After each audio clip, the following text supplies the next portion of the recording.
List the outcomes you can see in the experiment. Outcomes mean कितने, कोई भी चीज कितने टाइम्स आ रही है. जैसे मैं एक की बात करूं, मान लो मैं कॉइन की बात कर रही हूँ, कॉइन की दो ही आउटकम्स है, मींस टू ही पॉसिबिलिटीज है. अगर मैं कॉइन को टॉस करती हूँ, या तो हेड आएगा या tail. Only two possible outcomes are there in the case of coin. अब पहले केस में हमें व्हील दिया हुआ है और इसमें सारी पॉसिबल आउटकम्स कौन कौन सी होंगी. अब व्हील के ऊपर क्या लिखा है, ए, बी, सी और डी. इसके अलावा तो कोई भी अल्फाबेट नहीं लिखा.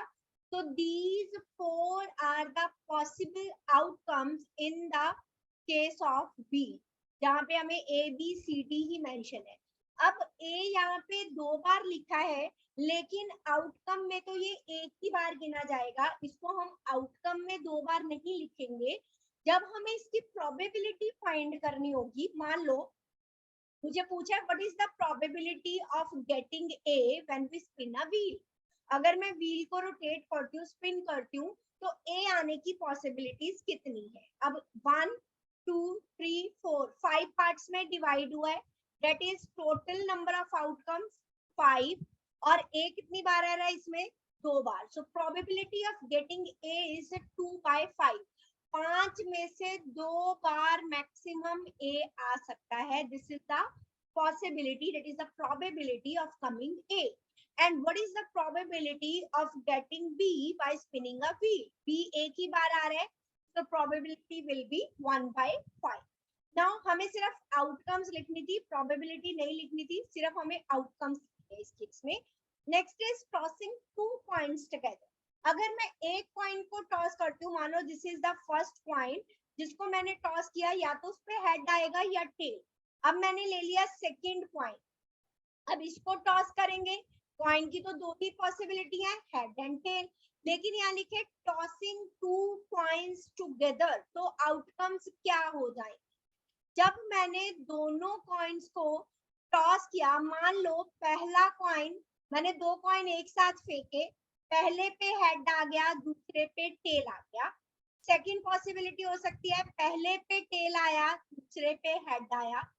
थर्ड पॉसिबिलिटी हो सकती है दोनों कॉइन्स पे हेड आ गए या दोनों पे टेल आ गए. These are the four possible outcomes when we toss two coins together. So number of outcomes in the case of coin is 2 raised to power n. n is the number of coins. यहाँ पे दो coins एक साथ toss किए गए थे, तो total number of outcomes are 4. 1 2 3 and 4. So total number of outcomes here are 4. Clear? तो जब भी हम कॉइन टॉस करते हैं, कॉइन में सिर्फ दो ही पॉसिबिलिटीज आ सकती है, या हेड आएगा या टेल. तीसरी कोई पॉसिबिलिटी नहीं है कि मैं कॉइन को टॉस करूं और आ जाए. तो दो कॉइन्स की बात हो रही है, दो कॉइन्स एक साथ टॉस किए गए हैं, तो पहले पे हेड दूसरे पे टेल, या पहले पे टेल दूसरे पे हेड, या दोनों पे हेड या दोनों पे tail. Let us move to the next question. When a die is thrown, dice सबने देखी है.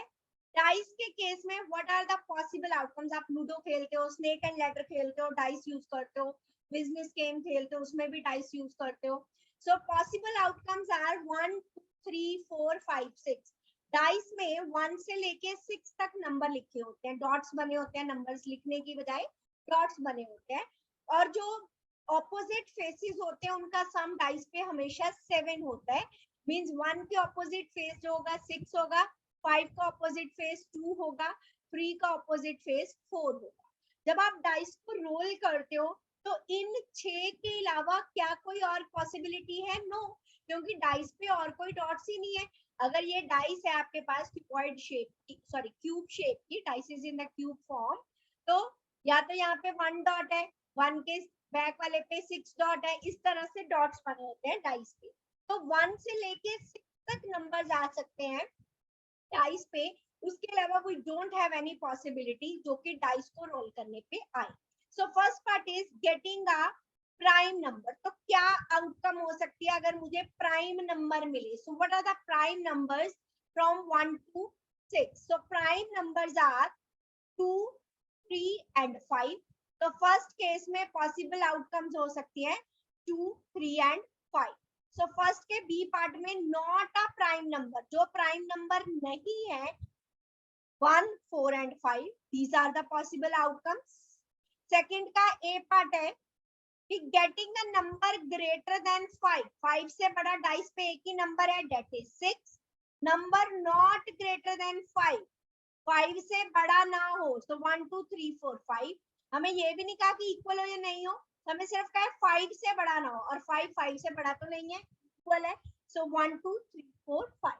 So these are the possible outcomes in the case of dice. अगर प्राइम नंबर चाहिए, so 2 3 and 5 are prime numbers.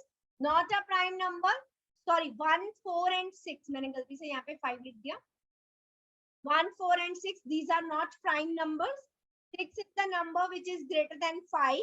A number not greater than 5, 1 से लेके 5 तक. Next is find the probability of pointer stopping on D in question 1. अब D कितनी बार आ रहा है यहाँ पे?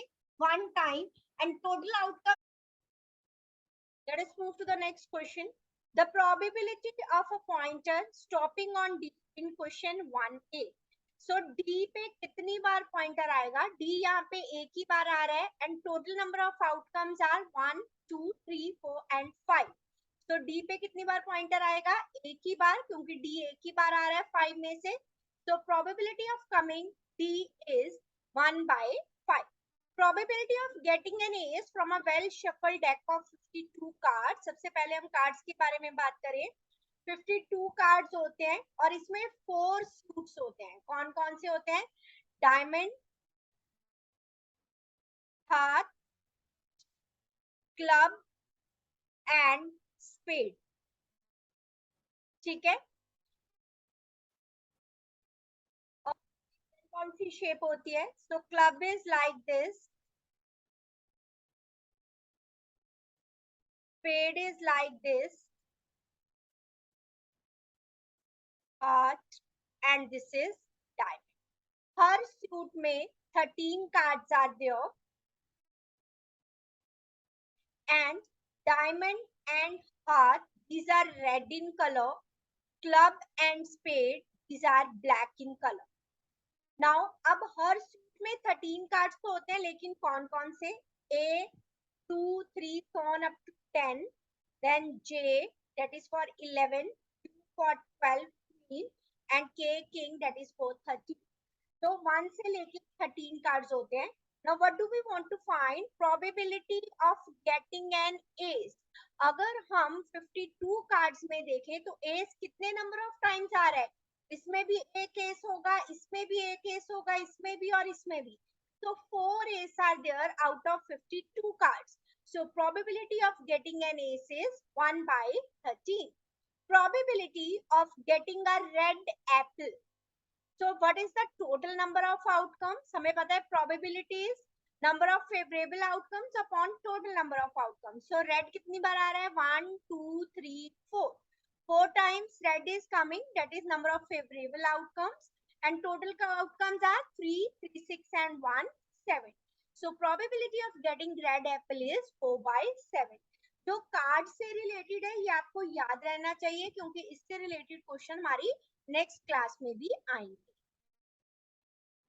4 5 6 7 8 9 10 अलग अलग स्लिप पे 1 से 10 तक नंबर लिखे गए हैं. Kept in a box and mixed well.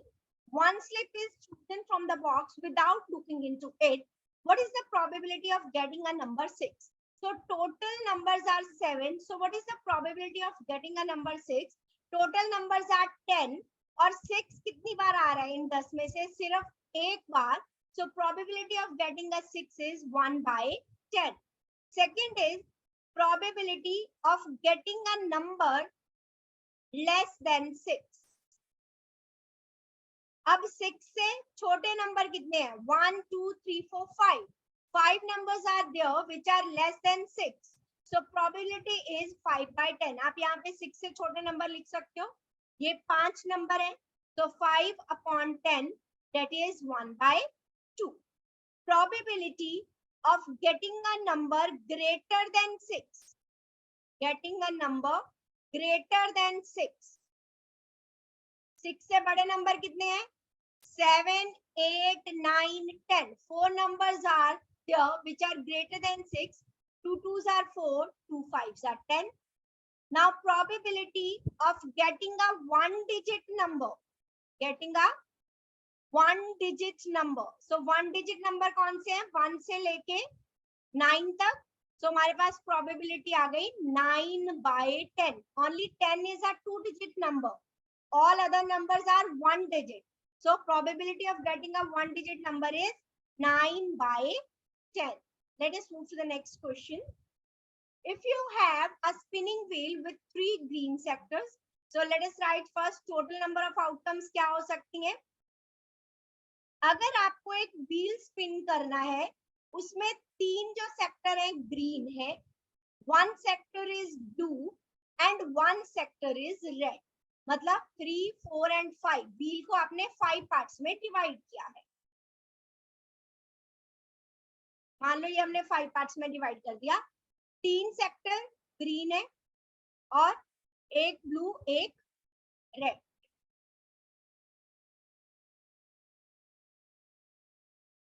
चलो मान लो इस तरह से हमारे पास व्हील है. What is the probability of getting a green sector? Probability of getting a green sector. अभी मैंने बताया था probability is number of favorable outcomes upon total number of outcomes. There are 5 total outcomes, 3, 4 और 1, 5. अब उसमें से green sector कितनी बार आ रहा है? That is 3 times. So probability of getting a green sector will be 3/5. Probability of getting a non-blue sector, जो blue नहीं है. Non-blue मतलब जो blue नहीं है, blue एक है उसको छोड़ दो, मतलब red और green को add कर दिया, 3/5 plus 1/5. Blue नहीं है तो blue को छोड़ दिया. There is one other way to find the probability of not getting that number. हमें पता है कि total probability is always 1. Probability E मतलब किसी इवेंट के होने की probability, E dash उस इवेंट के ना होने की probability. Total probability is always 1. अगर मैं देखूं what is the probability of getting a blue sector, that is 1/5. अब मुझे फाइंड करना है कि not getting a blue sector. अगर मैं टोटल प्रोबेबिलिटी 1 में से किसी इवेंट के होने की प्रोबेबिलिटी माइनस कर दूंगी तो I will get the probability of not getting that event. So 5 minus 1 4/5. दोनों केसेस में सेम प्रोबेबिलिटी होगी, चाहे आप इस वे से करो चाहे इस वे से. हायर क्लास में we will use this method to find the probability of not getting some particular event. Now let us move to the next question. Find the probability of events given in question 2. Okay, let's see question 2. तो मैं यहीं पे इसकी probability find कर देती हूँ. Okay, dice है. First है probability of getting a prime number. Probability of not getting a prime number.